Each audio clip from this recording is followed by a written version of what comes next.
en cueillant des fleurs de sureau le soir, près de Lytton, dans le Somerset. Amy a 5 ans, et jamais pendant ces 5 années, elle n'a vu maman faire ça. Maman est devant elle, dans la prairie, elle se tient tout drôle, comme si le bonhomme des Indestructibles l'avait congelée avec la glace qui lui sort presque tout le temps des mains. Elle est sur une jambe, le bras tendu. On dirait que quelqu'un lui a dit d'arrêter de courir et de rester sans bouger, comme une statue. En plus, elle a la bouche ouverte et son visage est tout blanc. Ce serait rigolo si ses yeux n'étaient pas écarquillés et tout bizarres. Elle a cette tête quand elle regarde à la télévision quelque chose qui fait peur. Derrière elle, il y a une rangée de gros flocons de nuages blancs, comme dans les Simpsons, sauf que le ciel est un petit peu plus sombre parce que c'est presque la nuit. « Amy ?» Au bout d'un moment, maman pose son pied par terre. Elle fait une drôle de petite danse sur le côté. On dirait une marionnette qui va tomber, et quand elle retrouve son équilibre, son visage change. « Amy !» Elle se met à courir, et en courant elle crie. « Brian ! Brian, je l'ai trouvé! Brian, viens, viens vite! Je l'ai trouvé, là-bas, près des arbres !» Avant qu'Amy ait pu dire un mot, maman la saisit et la soulève. Elle appelle encore papa. « Brian! Brian! Brian !» Et elle presse Amy contre elle comme le jour où elle a failli se faire écraser par un bus alors qu'elle allait traverser la rue. Maman, elle dit que c'est ce qui lui a fait le plus peur de sa vie, mais Amy pense que ça fait même pas à moitié aussi peur que le puzzler dans Numberjack sur Seabees. « Mais où tu étais ?» Maman la repose brutalement par terre. Elle s'accroupit, lui passe les mains sur les bras et les jambes, rajuste sa robe bleue, remonte les mèches tombées sur son visage.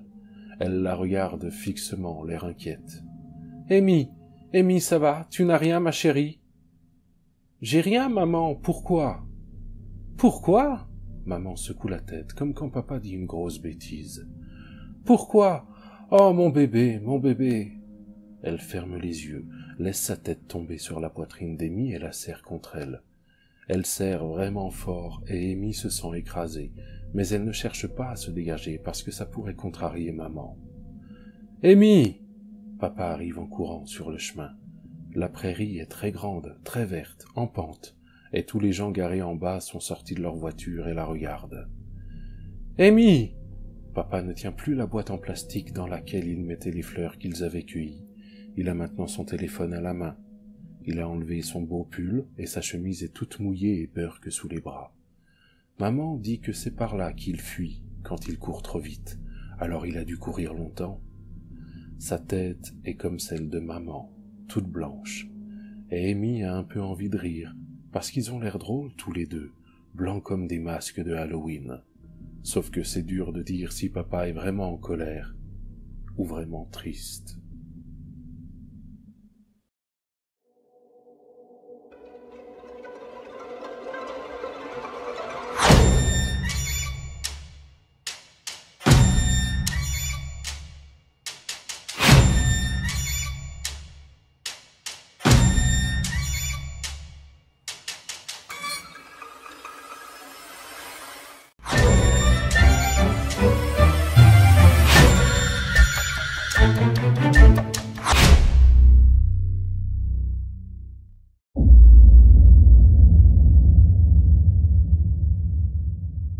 Bonjour et bienvenue sur cette chaîne.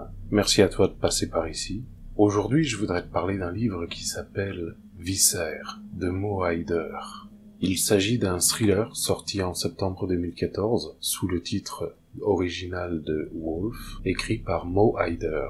Il a été publié en version française aux Presses de la Cité en 2015, traduit par Jacques Martinach. Juste pour information comme ça, Jacques Martinach, c'est le traducteur officiel de John Connelly. On peut dire que c'est quelqu'un qui maîtrise plutôt bien le thriller.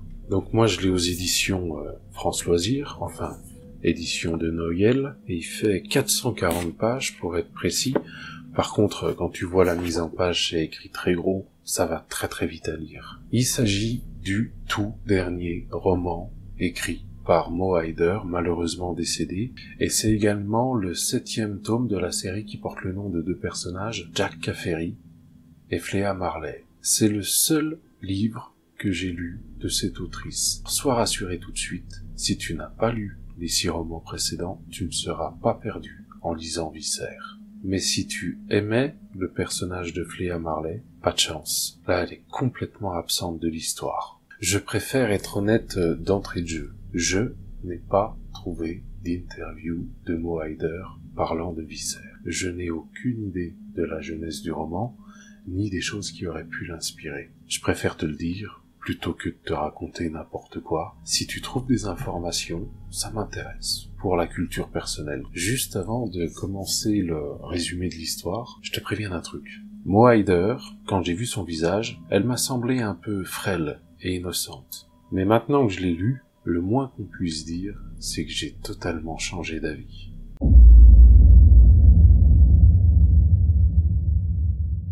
On retrouve dans cette histoire l'inspecteur Jack Caffery, et si tu ne le sais pas, eh bien il est complètement hanté par la disparition de son petit frère lorsqu'ils étaient enfants. Une personne peut l'aider, une personne qu'on appelle le marcheur, mais il n'acceptera de le faire qu'à une seule condition.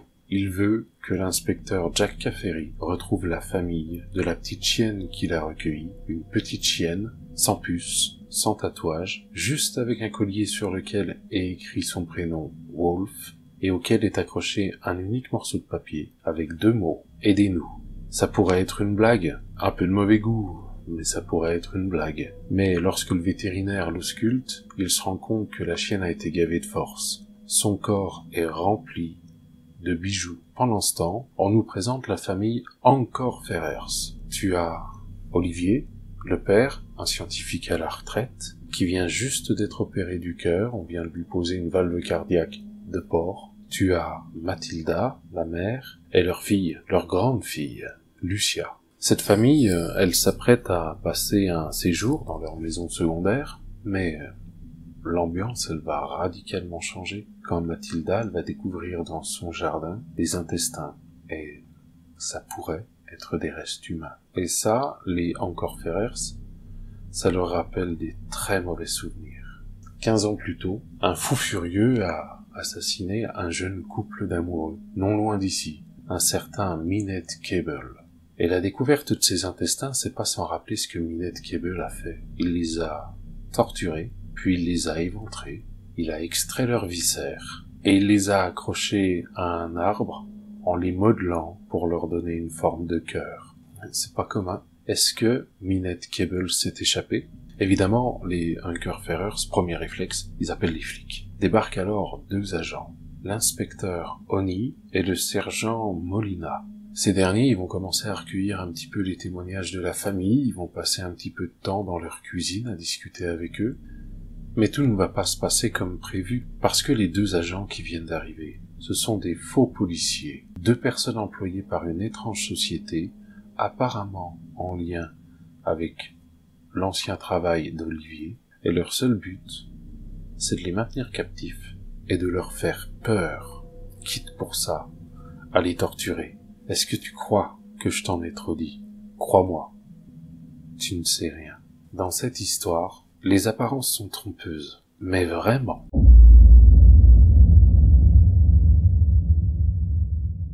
J'ai absolument adoré cette lecture. J'ai réellement pris un grand plaisir à découvrir cette histoire, mais également à comprendre les rouages qui se mettent en place et les enjeux qui apparaissent. Je me suis complètement fait balader. Tu crois que t'as compris quelque chose? Coup de théâtre. Ce n'est jamais ce que tu pensais. Sur la forme du roman, ça se lit très très vite. Les chapitres sont très très courts et ils vont droit à l'essentiel. Le rythme est complètement haletant. C'est quelque chose qui ne m'aurait pas forcément plu pour d'autres récits. Parfois j'aime bien quand l'histoire prend son temps, quand elle est un peu plus contemplative, quand l'auteur prend le temps de nous décrire un lieu, une personne ou une situation. Comme ça tu peux vraiment prendre la mesure de ce qui est en train de se passer. Mais là non, ça m'a pas dérangé.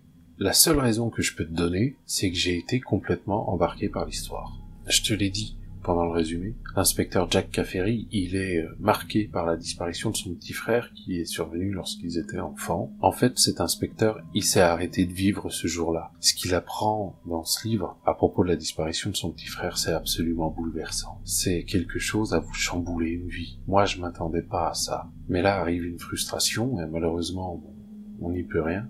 Mo Hayder, elle avait prévu de clôturer cette série avec un 8e roman. Un roman qui se serait appelé Le Marcheur, en rapport au personnage. Et puis malheureusement, elle n'a pas eu le temps. Donc on en restera là. Mais qu'est-ce que j'aurais adoré.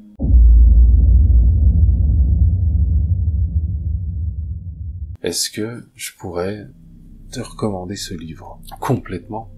J'ai adoré le lire, mais il faut quand même que tu sois au courant de quelque chose avant de te lancer dans cette lecture. J'espère que tu as l'estomac bien accroché. Ça s'appelle pas viscère pour rien, parce que certains passages sont répugnants. Par contre, pour être totalement honnête avec toi, ça ne m'a jamais dérangé. Dans le sens où je n'ai jamais trouvé que c'était une surenchère pour faire du gore. C'est juste des passages par lesquels il faut passer et qui m'ont plongé dans une atmosphère crasse. Si tu aimes les thrillers à rebondissement, fonce. Mais sois prévenu, si le sang te dérange, il y a des passages crado. J'espère que cette vidéo t'a plu. N'hésite pas à me faire part de ton avis dans l'espace commentaire, ça me fera grand plaisir et je te répondrai. En attendant la prochaine fois, je te souhaite une excellente soirée. Bye!